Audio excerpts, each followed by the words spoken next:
All right, this is The Miraculous Preparation of Dallin H. Oaks. That's Harris Oaks. Let's see if he can bring up some more new information about him. The powerful prophet, seer, and revelator he has become. Most church members around the world have at least a vague idea of Dallin H. Oaks' career and ministry since he left Illinois in 1971 and returned to Utah as BYU's 8th president, succeeding Ernest L. Wilkinson. After 9 years leading the Y, he served for 4 years as a Utah State Supreme Court justice and was then called into the Quorum of the 12 Apostles in 1984 at age 51. Now, let's back up a little bit. Besides losing his dad at 7 years old and his grandfather helping him out a bit, his mother went through 2 years of mental challenges and then moved and taught. He was bullied as a young boy, and a teacher turned him around where they moved to, and he started getting better grades. He got much better grades after he married his first wife, and she encouraged him. She died of cancer, and he married another gal, 50-some years old. He didn't serve a mission because he was in the National Guard, and he was called up into the Korean War. And he was not a mission president. He wasn't a bishop. He may have been a stake president then, and he was a general authority, of course. And later, an apostle. So that's some of the things about him. There's a lot more, I'm sure. 34 years later, at age 85, he was set apart as first counselor in the first presidency, where he served for 7.5 years under President Russell M. Nelson. Most of us have seen President Oaks in action during at least a portion of those 54 years between 1971 and 2025. What most Latter-day Saints do not realize is just how amazingly and thoroughly God prepared Dallin H. Oaks in the first 39 years of his life.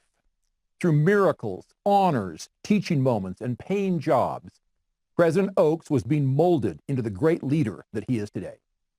This information comes from Rick Turley's excellent biography entitled In the Hands of the Lord, from Ernest L. Wilkinson's 4-volume history of BYU, and from personal knowledge. First, the miracles and tender mercies. In 1932, Stella Harris Oaks, Dallin's mother, delivered her first child under anesthesia, which numbed the newborn to such a degree that he did not breathe. The attending physicians did everything they could to get little Dallin's lungs working, but to no avail. Then a nurse grabbed a can of chloroform and sprayed it on the infant. The sudden shock of the extreme cold did the trick. Dallin gasped his first breath. Stella was concerned about her new baby boy.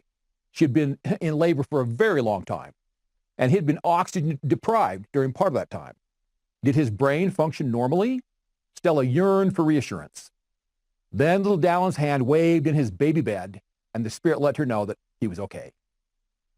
As a 9-month-old toddler, Dallin was in the family car with his mother when they had a collision with another vehicle at an intersection in Provo, Utah. This was long before child safety seats or even seatbelts. Little Dallin was ejected from the car and tumbled onto the concrete pavement. Even though other passengers in the wrecked vehicle sustained a variety of injuries, Dallin had only minor bruises on his head. At about age 6, Dallin and his little brother Merrill were both hospitalized in Twin Falls, Idaho, with measles, coughs, and pneumonia. For a few days, their survival seemed tenuous, but they both recovered fully. When he was only 7, Dallin's father, Dr. Lloyd Oaks, died from tuberculosis. The young man cried inconsolably. His maternal grandfather, Silas Albert Harris, embraced his grandson and promised to be a father to him.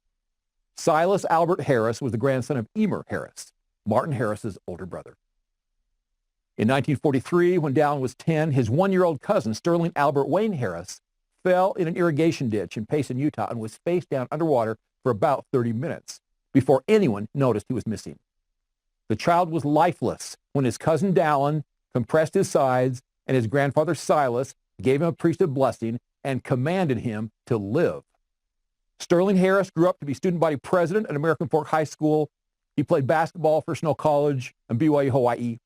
He served a mission to Sydney, Australia. He married Janet Hawley of American Fork, and they had 4 children. Sterling served as Bishop of the American Fork 10th Ward. Many of us who grew up in American Fork knew him as a local businessman and banker. What we did not know was that Sterling's miraculous resuscitation would help anchor a future prophet, seer, and revelator's testimony. When he was 15, Dallin applied for a job at radio station KCSU in Provo. He was hired on the spot because he was the son of the late Lloyd Oakes. One of the radio station owners had been a Boy Scout in a troop with Lloyd Oakes as his scoutmaster. During his junior and senior years of high school, Dallin Oakes attended BY High, a small high school attached to BYU. Dallin excelled in athletics, music, and scholastics. He also developed socially in ways that would have been unlikely in the much larger public Provo High School. Dallin was blessed with a terrific memory, which helped him do well during high school, even though he sometimes worked 50 hours per week at the radio station. As a BYU freshman, Dallin took June Dixon to a dance. Now, June had an identical twin, Jean, and Dallin did not know if he was dancing with June or Jean. Wow. As the evening drew to a close, a friend said, "Good night, June," which was Dallin's clue that he was with the older of the two twins. That led to more dates, an eventual marriage, something that may not have happened had Dallin been unsure of her name. Dallin and June's first child, Charmin, was born by cesarean section. Ditto their second child, Sherry. The only problem was that between Charmin and Sherry, June's body had not fully healed, a fact that the doctor only realized upon making the incision to birth Sherry. Had June gone into labor with her second baby, both she and Sherry would almost certainly have died. During high school and college, Dallin worked on Sundays at a radio station. As he left to attend law school at the University of Chicago, he was reminded that his father, Lloyd Oakes, had never studied on Sunday while attending medical school. Dallin decided to test the Lord and see if he got more done in 6 days with divine help than he could have accomplished in 7 days on his own. The answer was yes. Dallin H. Oakes was blessed to develop close personal relationships with important people who blessed his life in significant ways. Edward H. Levy, for instance, dean of the University of Chicago Law School, took an interest in this outstanding young Latter-day Saint. Levy went on to become president of the university and then U.S. Attorney General. Dallin's years on air as a radio announcer in high school and college helped him become a polished public speaker, which greatly facilitated his rapid rise in the legal profession. While attending the University of Chicago Law School, Oakes was mentored by stake President John K. Edmonds, who went on to preside over the California-Los Angeles Mission and the Salt Lake Temple. Edmonds, a fellow lawyer, gave Dallin a role model to follow in the delicate area of work-life balance. Interning between his second and third years of law school, Dallin became good friends with Robert H. Bork, who went on to become the Solicitor General of the United States and a controversial Supreme Court nominee. We've now mentioned 16 miracles or tender mercies, large and small, where Dallin Harris Oakes, aged 23, was in the right place at the right time to see the hand of the Lord at work in his life, preparing him for a notable future. There are 16 more miracles we will now consider before the Illinois and Washington, D.C. years were finished and Oakes returned to Provo as president of BYU. At a social event following the Cornerstone Lane ceremony for a new University of Chicago Law School building, Dallin Oakes graciously applauded Chief Justice of the Supreme Court, Earl Warren, for living the word of wisdom when he declined an alcoholic beverage. This diplomatic moment strengthened their friendship. Dallin, who lost his own father at the tender age of 7, was blessed with several father figures in his life. And one of those was Chief Justice Earl Warren, who took a personal interest in Oakes' career. Another father figure was Howard Ellis, managing partner of Kirkland Ellis, the largest law firm in Chicago. Arguing a case before the Illinois Supreme Court, Dallin became friends with James R. Thompson, who was a U.S. attorney before becoming elected governor of Illinois. Dallin H. Oakes was never able to serve a full-time mission because the Korean War was raging just as he came of age. His patriarchal blessing promised he would preach the gospel at home and abroad. When he was called to be a counselor in a stake mission presidency, Oakes had hundreds of opportunities to preach the gospel at home. Dallin Oakes was a junior partner at a huge law firm. Typically, this job requires a young attorney to work an inhuman number of hours per week. The future apostle also had a demanding calling in the stake mission presidency. On paper, it should have been impossible for him to do well at both responsibilities. But he was blessed with extraordinary efficiency, which allowed him to accomplish his legal work in an unusually short period of time. Sometimes the Spirit literally told him exactly where to look to find just the case law he needed to research to complete a legal brief. With attractive offers from both Kirkland Ellis and the University of Chicago, Dallin felt like he should leave private practice and teach for a time to be prepared for some future job whose details were not yet clear to him. In 1963, when he was 30 years old, Dallin H. Oaks received the spiritual impression that he would be called as the second counselor in the new Chicago South Stake presidency. A few days later, that's exactly what happened. The new Chicago South Stake president, Lyle Reynolds Cahoon, was impressed to propose a location for a new stake center to be built. His second counselor, Dallin Oaks, opposed the idea. President Cahoon asked his counselors to pray about it. As he did so, President Oaks received a powerful personal revelation that his opposition was not right, and he immediately withdrew his objection. President Oaks almost never spoke in church about his professional life, but one time he was prompted to talk about his work in Chicago courts. It turned out that a mother had been praying because her young son in the congregation that day desperately needed to hear that very message. Dallin missed his grandfather Harris's funeral. As he read his mother's letter describing the service, he was flooded with emotion. The spirit of Elijah prompted him to rekindle his interest in family history. In mid-1967, Dallin was asked by the Federal Department of Justice to head a team writing a comprehensive report on the way the Criminal Justice Act of 1964 was being implemented around the country. His team was given a deadline for the end of the year, which seemed nearly impossible since data needed to be collected and synthesized from 100 federal jurisdictions.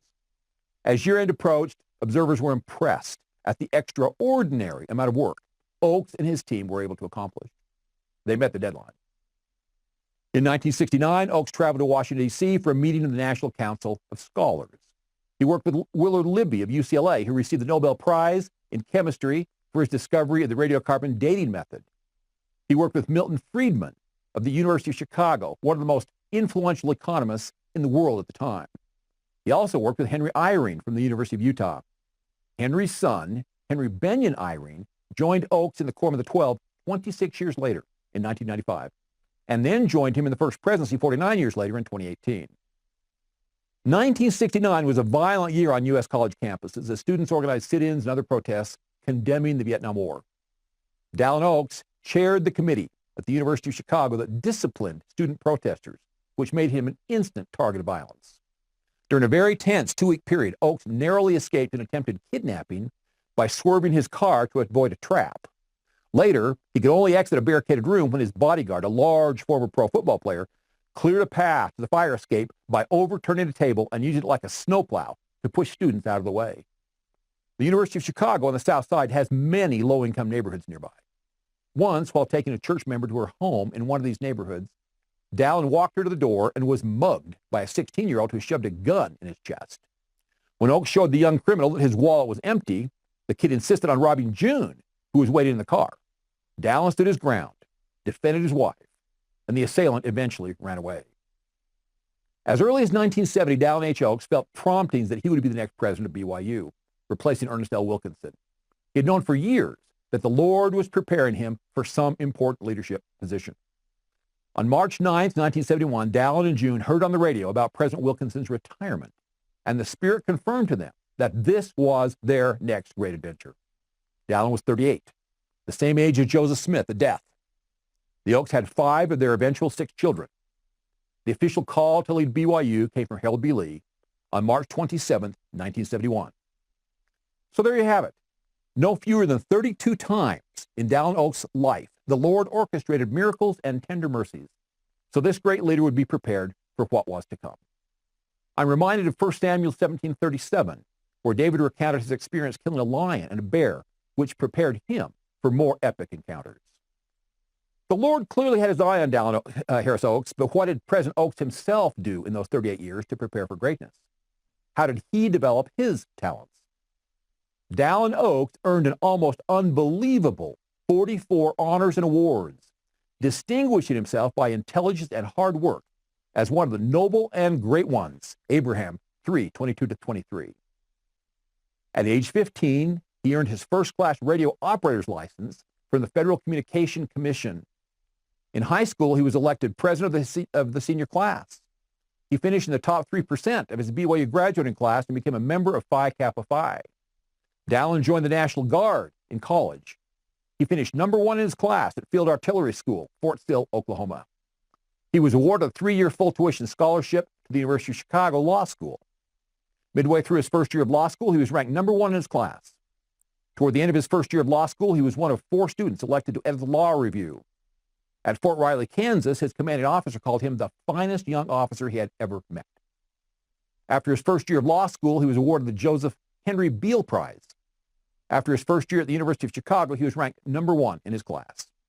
After his second year at the University of Chicago, he was still ranked number 1 in his class, despite spending a great deal of time editing the Law Review. During his second year of law school, he co-authored the legal brief that won first place in the school's moot court competition. At the end of his second year at the University of Chicago, he also had the highest score for oral argument. Near the end of his second year of law school, he was elected editor-in-chief of the Law Review. As editor-in-chief of the University of Chicago Law Review, he edited a book review written by Bertrand Russell, one of the most famous intellectuals in the world at the time. Russell received the Nobel Prize for Literature in 1950. The eminent British philosopher and logician thanked Oakes for his editorial improvements. In 1957, Dallin Oakes began working as one of 3 law clerks for Chief Justice Earl Warren of the U.S. Supreme Court. Prior to his appointment by President Eisenhower, Warren served for nearly 11 years as governor of California.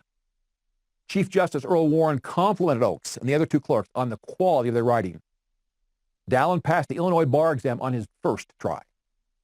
Oakes' writings were persuasive enough that they influenced published Supreme Court opinions.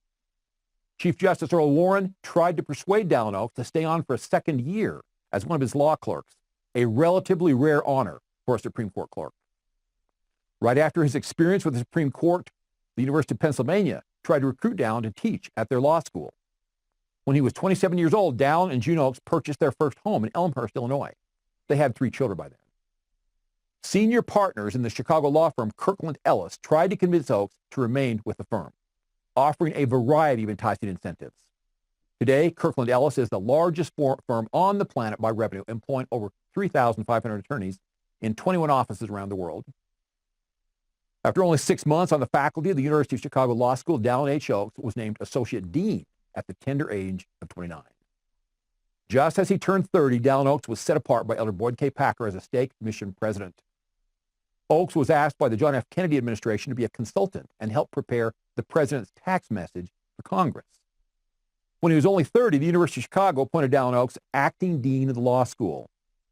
Elder Howard W. Hunter ordained Dallin H. Oakes as a high priest and set him apart as second counselor in the newly created Chicago South Stake when the future apostle was 30½ years of age.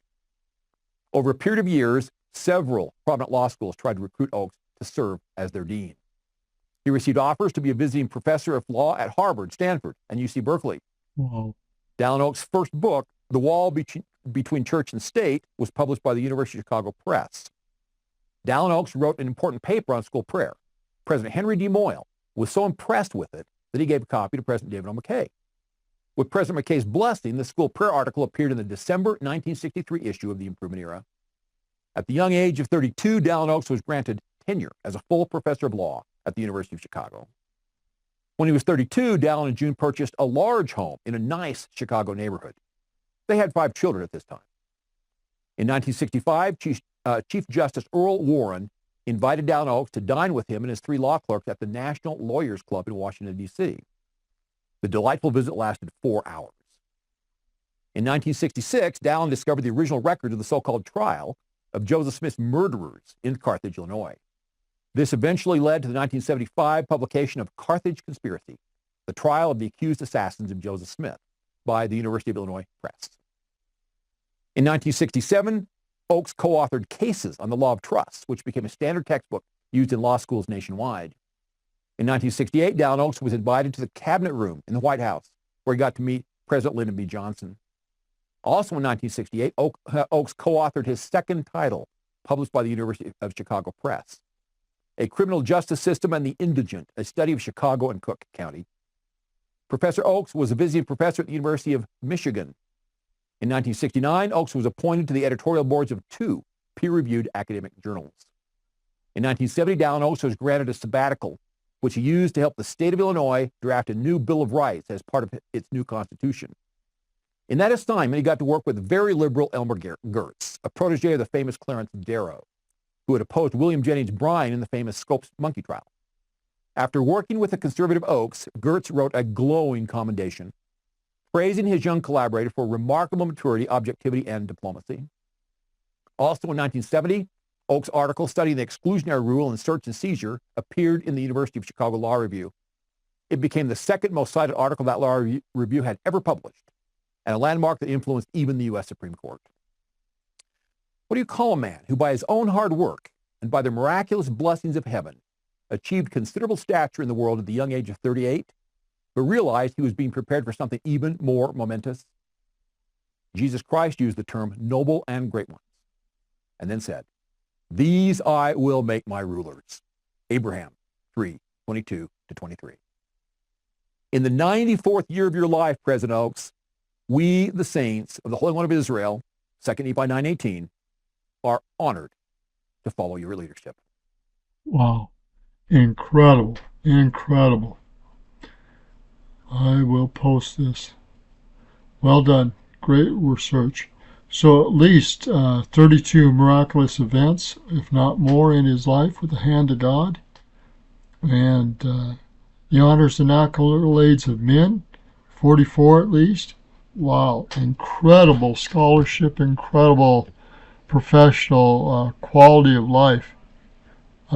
Incredible influence and incredible mingling with other people that were incredible people. Wow, what can I say? Unreal, unreal. From birth to current. Incredible. God bless President Oakes.